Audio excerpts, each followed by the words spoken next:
विरोधकांना अजून एक सांगणं आहे माझं.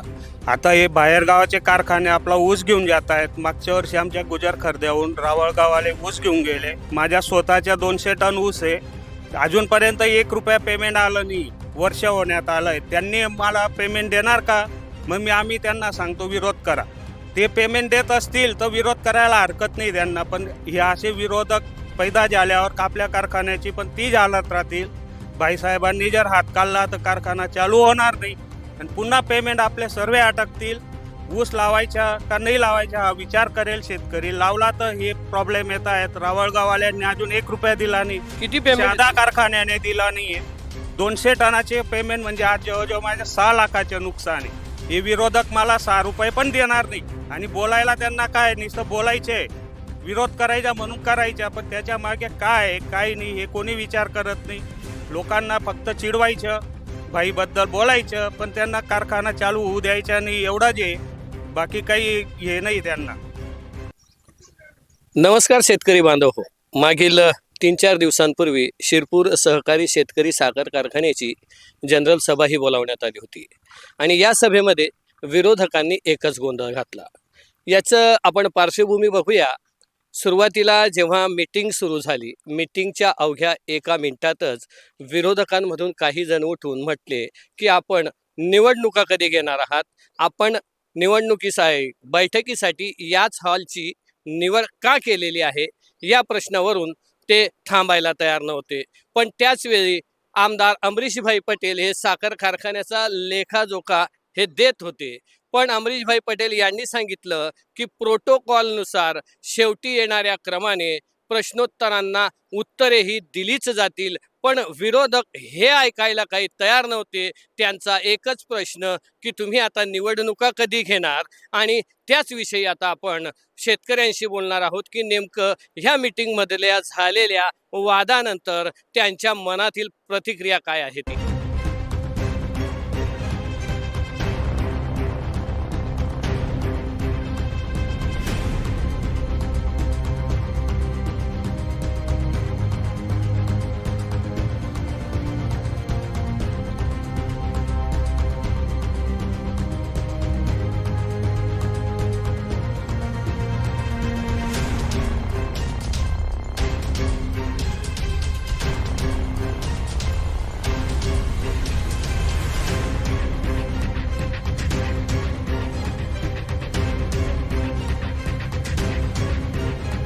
तर शेतकरी बांधव आहेत, त्यांच्याशी आपण या कारखान्याविषयी चर्चा करूया. दादा, तुमचं नाव?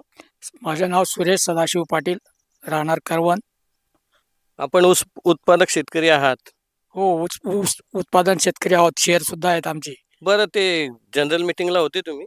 हो, जनरल मीटिंगला होतो. बरं, त्या ठिकाणी जो गोंधळ तुम्ही पाहिला की शेतकऱ्यांचा प्रश्न न घेऊ देता फक्त निवडणुका कधी घेणार या विषयावरच ती सभा जवळजवळ बंदच पाडण्याचं या विरोधकांनी ठरवलेलं दिसून येत होतं. त्याविषयी तुम्ही काय सांगा?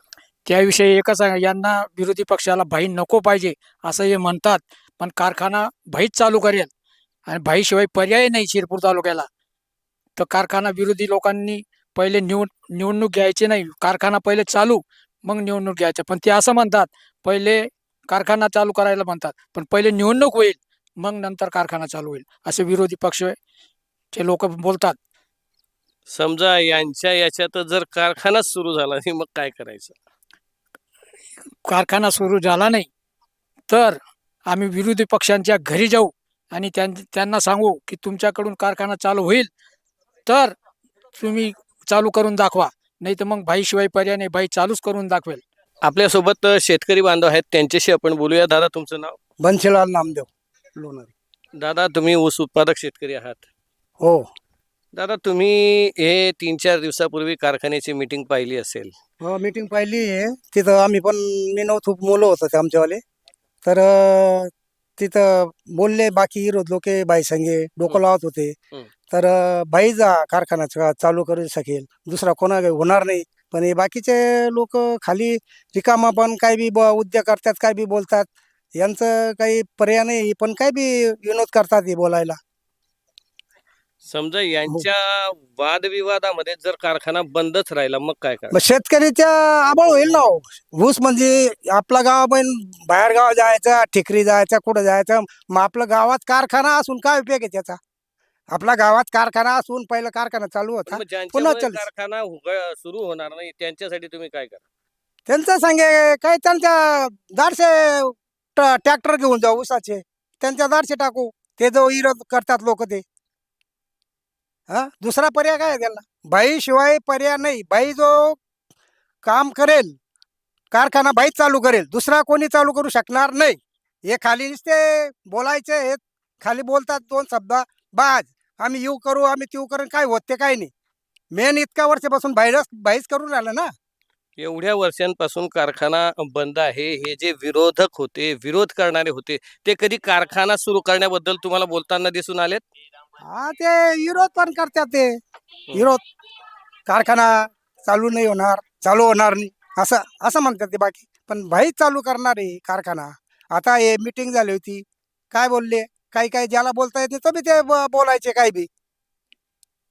तर या ठिकाणी शेतकरी बांधव एकच सांगतात की भाईंशिवाय कारखाना सुरू करण्यासाठी पर्याय नाही, तरी भाईंना विरोध करू नका असंच असंच या ठिकाणी शेतकरी बांधव आपल्याशी बोलताना सांगतायत.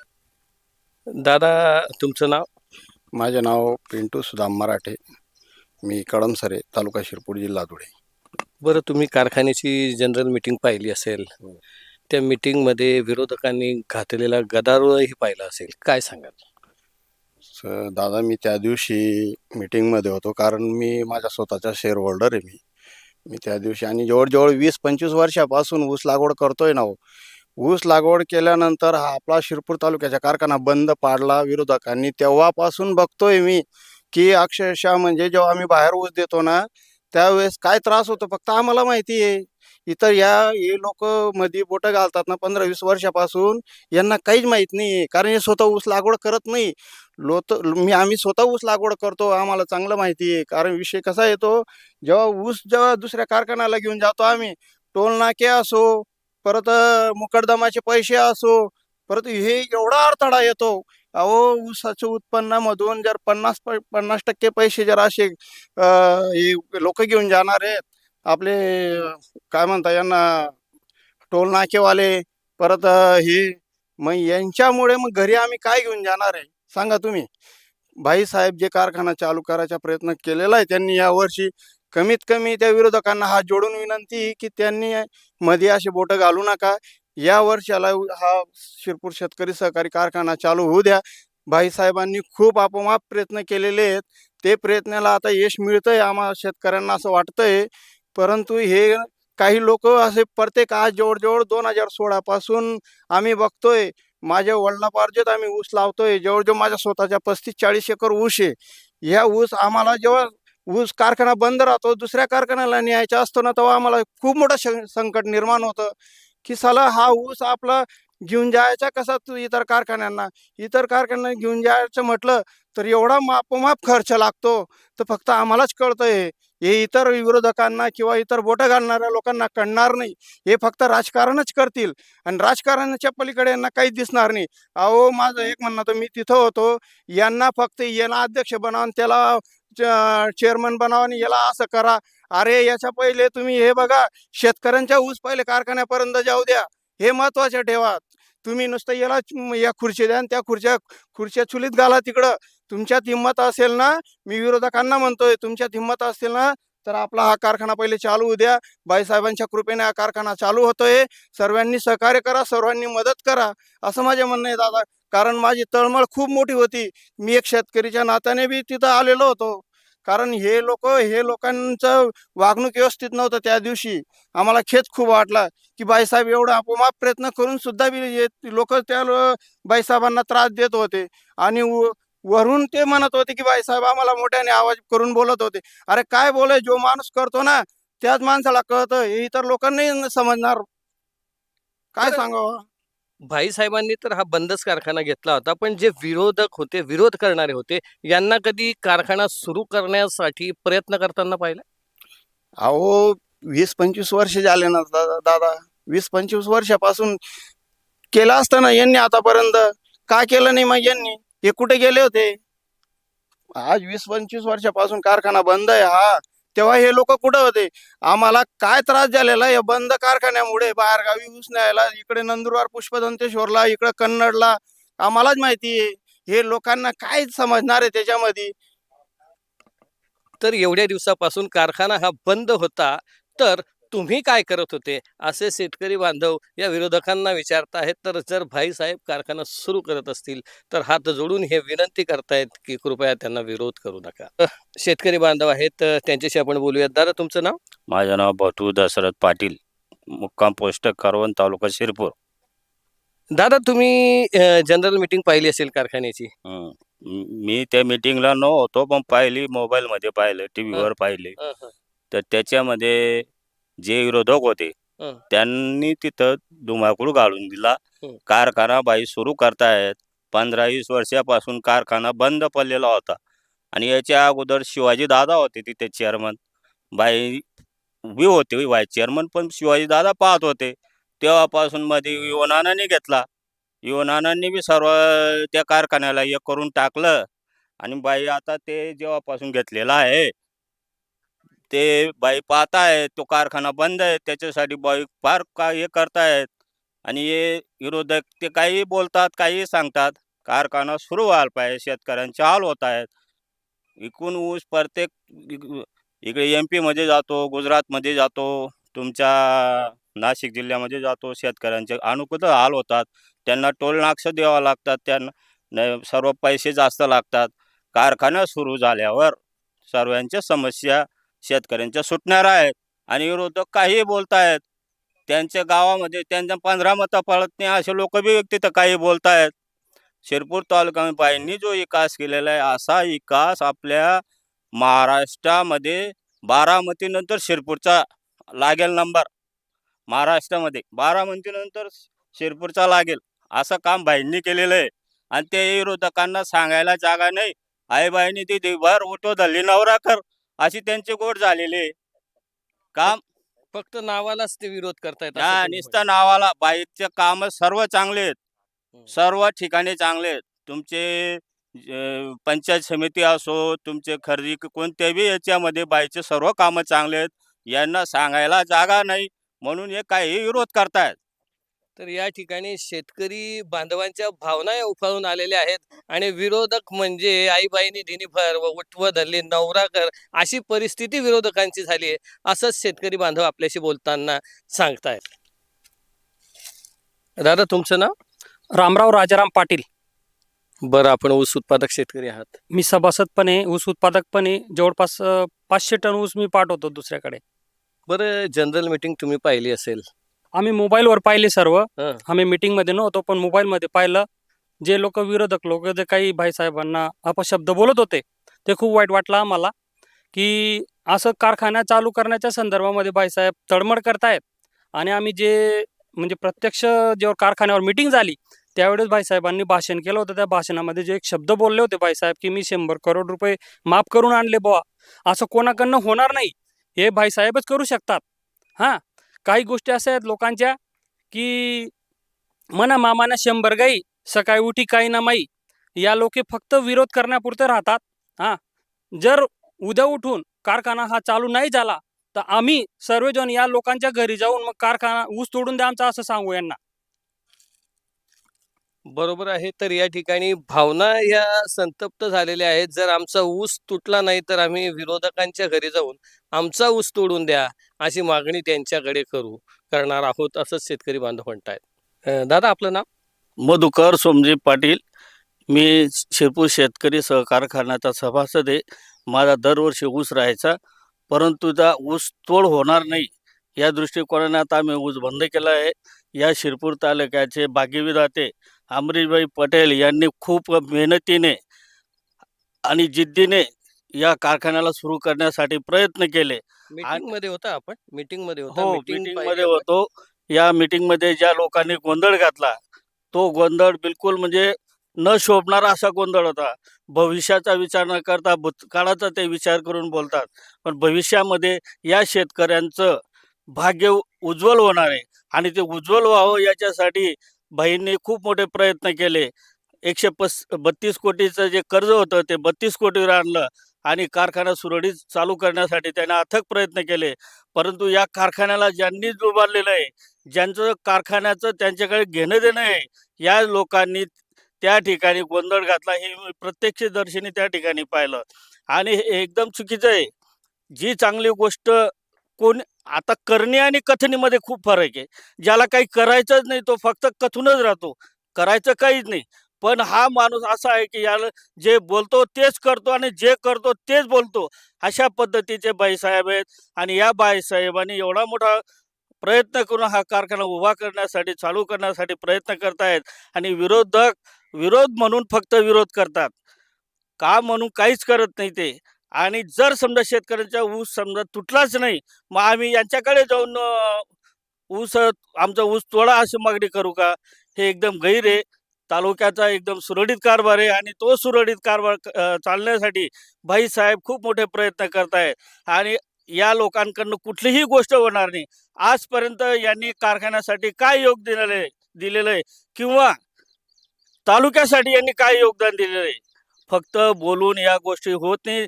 त्याच्यासाठी स्वतः करावं लागतं, झटावं लागतं, झिजावं लागतं. याच्यासाठीच जो माणूस करतो त्याला करू द्यायला पाहिजे, अशी आमची शेतकरी म्हणून आमची विनंती आहे. दादा, तुमचा मागील काळ मी पाहतो की मागच्या काळातलं तुम्हाला सगळं काही ठाऊक असेल. त्या ठिकाणी जे विरोध करणारे लोक होते त्यांच्याविषयी काही तुम्ही सांगाल? हो, मी तर शिवाजी दादा चेअरमन असताना किंवा त्यांनी जेव्हा सुरू केला तेव्हापासून मी सभासद आहे आणि तेव्हापासून मी त्या मिटिंगला जात होतो. आता हे म्हणतात की शिवाजी दादा असे होते, मग आम्ही कुठं नाही म्हणतो शिवाजी दादा त्यांनी केलेलं आहे, आम्ही पण हो म्हणतोय. मग त्या चांगलं काम करणाऱ्या माणसाला सुद्धा यांनी विरोध केला नाही का त्यावेळेस यांनी भरपूर असा त्यांना विरोध केला. त्यांना का मग विरोध म्हणून यांनी विरोध केला? नुसतं विरोध म्हणून प्रत्येक वेळेला विरोध करायचा नाही. त्याच्यासाठी आपण सुद्धा काहीतरी योगदान दिलं पाहिजे. ते योगदान देण्याची क्षमता आज तरी या तालुक्यामध्ये भाईसाहेबांकडेच आहे आणि ते भाईसाहेबच ते योगदान देऊ शकतात. कारखान्यात ते चालू करू शकतात आणि त्यांच्याविषयी भारतीय संस्कृती ही संस्काराची संस्कृती आहे. आपल्यापेक्षा वडीलधाऱ्यांचा मान आपण ठेवला पाहिजे आणि अशा माणसांचा मान ठेवणंच त्या पुढच्या गोष्टी बुजुर्ग माणसाच्या सहाय्यानेच होतात आणि हे त्या माणसाला जर आदेरावी करत असेल ती अशोभनीय अशी बाब आहे. त्यांना वाटत असेल आम्ही खूप बोलतोय, पण ते बोलणं व्यर्थ आहे. करणे आणि कथनीमध्ये खूप फरक आहे. तर आपल्या संस्कृतीनुसार मोठ्यांचा आदर करा. ज्या विरोधकांच्या भावना आम्ही पाहिल्या त्या आम्हाला पटलेल्या नाहीत, अशाच आपल्या भावनातून शेतकरी बांधव आपल्या भावना व्यक्त करताना या ठिकाणी दिसत आहेत. दादा, आपलं नाव? अरुण पर्वत पाटील. दादा, तुम्ही या काल परवाची शिरपूर शेतकरी साखर कारखान्याची मीटिंग पाहिली? ती मीटिंग मी मोबाईलमध्ये पाहिली किंवा दुसऱ्याकडून कोणाकडून माहिती पडली की विरोधक विनाकारण विरोध करतायत. ते काय कामाचा नाही तो विरोध. एक तर भाईसाहेब चालू करतायत हे महत्वाचं आहे. विरोध करून यांच्याकडून कुठं कांदा उपडणार आहे? हा, इतक्या वर्षापासून जेव्हा कारखाना बंद केला होता तर एक कुठं गेलो होतो तेव्हा, आणि आता एक कुठं योग येऊन राहिला सुरू होण्याच्या त्यावेळेला अगोदरच विरोध याला काही महत्व नाही. याच्यात शेतकऱ्याच्या भावना दुखवतात सगळ्या. जेमतेम करून कारखाना चालू होतोय तर यांनी सुद्धा सहकार्य करायला पाहिजे. असं विरोध करून काय फायदा आहे, हे असं माझं मत आहे. त्या दिवशी त्यांनी एकच मुद्दा लावून धरला की निवडणुका कधी घेतात. अरे बंद पडलेले चालू होऊ द्या पहिले, मग कुठे निवडणूक लढीची जाहिरात तुम्ही पहिले बंद पडलेले ते चालू करा, त्यांना मग काय उत्पन्न देऊ द्या, तर निवडणूक लढीसन कुठे जाणार याचे. तर या बंद पडलेल्या कारखान्याला अगोदर सुरू होऊ द्यात आणि मग निवडणुकांचा विषय काढा, असे शेतकरी बांधव आपल्याशी बोलताना सांगताना या ठिकाणी दिसतात. दादा, आपलं नाव? मी गोरख कलाल कळमसरे. बरं, हां आपण मीटिंग पाहिली असेल. हो पाहिली सांग? मी. काय नाही, 2-4 विरोधक किरकोळ हे सारे मध्ये नाश पाडताना यांच्यामुळे सर्व शेतकऱ्यांचं एवढा शेतकरी वर्ग आहे आपल्या तालुक्यामध्ये. या शेतकऱ्यांचे एवढं कारखाना चालू होते, भाई एक चांगलं काम करत आहे, ते मध्येच नाराजपणा करत आहे. कारण आज शेतकऱ्यांचं चांगलं होणार आहे. एवढ्या वर्षापासून कारखाना बंद आहे आणि आज कारखाना चालू झालं, सर्व उलाढाल होणार आहे, शेतकऱ्यांचे चांगले दिवस येणार आहेत. तर यांच्यामुळे या दोन दमडीच्या लोकांमुळे हे सर्व म्हणजे आपल्या तालुक्याचं एक चांगलं होणार आहे ते होऊ नाही देत आहे. म्हणजे जे चांगलं जे चांगल्या गोष्टीसाठी यांनी विरोध करायला पाहिजे त्यांनी चांगल्या गोष्टीसाठी विरोध करताय आणि जे गोष्टींसाठी करायला पाहिजे ते करत नाही. म्हणून यांच्यामुळे काही गोष्टी नाशवंत पण हे करत आहे. म्हणून हे एवढ्या वर्षापासून यांनी का केला नाही कारखाना चालू झाला यांनी काय हे नाही केलं. म्हणून आहे ना, हे म्हणजे जे चांगलं होणार आहे ते होऊ देत नाही. आज म्हणजे आज शेतकऱ्यांचा कारखाना चालू झाला म्हणजे इतरत्र माल सर्वीकडे जाण्यापेक्षा हे आपल्या कारखान्यात तालुक्याच्या कारखान्यात सर्वांच्या शेतकऱ्यांचा माल गेला म्हणजे शेतकरी खुशाल होईल. आणि आज एवढा उलाढाल झाला म्हणजे एवढ्या लोकांना रोजगार काम मिळेल. म्हणून यांनी आहे ना चांगल्या गोष्टीसाठी विरोध करू नये. यांनी उलट भाईसाहेबांना साथ द्यायला पाहिजे. भाईसाहेब काय वाईट थोडी करत आहे. आज शेतकऱ्यांचा आज चांगले दिवस येणार आहेत, त्यांच्या पोटात दुखत आहे. म्हणून असं विरोधक असल्या काळ्या कोरणं म्हणजे हे बंद करायला पाहिजे. म्हणून हे चांगलं काम नाही. तर येणारे सुगीचे दिवस आमचे तुम्ही थांबवू नका. विरोधकांना हेच आपल्या प्रतिक्रियेतून शेतकरी बांधव सांगताना. आपलं नाव? शरद माळी. शरद भाऊ, मीटिंग मध्ये होतात का तुम्ही कारखान्यात? मीटिंगला मी नाही होतो, पण मी युट्यूबला बघितलं हं. तर काही विरोधक तिथं बाईसाहेबांना विरोध करत होते की बाईसाहेब हा कारखाना सुरू करताय. एवढ्या दिवसापासून कारखाना बंद होता, तो कारखाना आता बाईसाहेब सुरू करताय. विरोधक जे विरोध करताय ते एवढ्या दिवसापासून कुठे गेले होते? हो, आता बाईसाहेब चालू करताय, मग त्यांना कारखाना चालू करू द्या ना.